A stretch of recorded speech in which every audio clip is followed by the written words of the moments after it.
In Mahabharata, this queen wanted to marry Arjun. Her name was Bhanumati, princess of Kalinga. Strong, confident, and beautiful. She wasn't just royalty, she was fire. Now, in those times, every king and prince knew the name Arjun. After Sri Krishna, Arjun was the greatest warrior alive. He had everything: strength, brains, charm, and divine support. He was the one who defeated mighty warriors like Bhishma, Dronacharya, and Karna. But more than his skills, Arjun had something else. He had honor, and it made him impossible to ignore. So when Bhanumati's Swayamvara was announced, she secretly hoped Arjun would arrive. She wanted to choose him. She wanted to garland the greatest of them all. But Arjun didn't come. He didn't even send a message. And instead, something else happened. Duryodhana came. Now Duryodhana didn't ask for anyone's permission.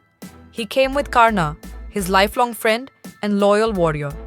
And before anyone could react, he kidnapped Bhanumati right from the ceremony. That's right, he took her by force and married her. The world whispered. Some called it bravery, some called it cruelty.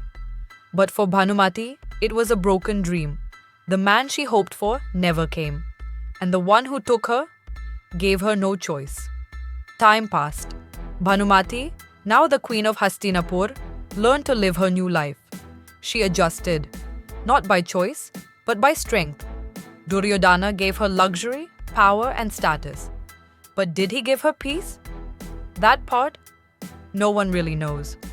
Together, they had a son, Lakshman, a brave boy, proud like his father.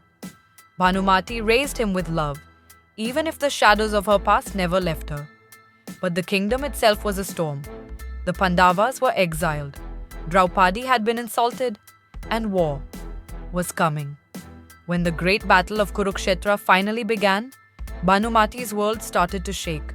Her son Lakshman went to fight, still young, still full of dreams. But dreams die fast in war. Lakshman was killed, and soon after, Duryodhana was gone too, defeated by Bhima in brutal combat. Her husband and son, both lost on the same battlefield. The palace that once echoed with music and celebration now stood silent. Bhanumati had everything, and then suddenly, nothing. A woman once surrounded by power now sat in silence, wearing white, grieving for two lives, lost to pride and politics. And just when everyone thought her story had ended, it took a turn no one saw coming. Everyone believed Bhanumati's chapter was closed. A widow, a grieving mother, alone in a shattered kingdom. But fate wasn't finished with her. Because sometime after the war, Bhanumati married Arjun. Yes, the same Arjun she once dreamed of. The same Arjun who fought against her husband. The same Arjun who never came to her Swayamvara. People were shocked. Why would Arjun marry the widow of his enemy? And why would Bhanumati, who had every reason to hate the Pandavas, accept him? There are many theories. Some say Krishna himself suggested it. After the war, the Kaurava Empire was broken. The Pandavas were ruling, but the wounds of war still ran deep. Krishna, always the strategist, believed that unity had to come not just through words, but through marriage. And so, a marriage between Arjun and Bhanumati was arranged to heal old wounds and build new bridges.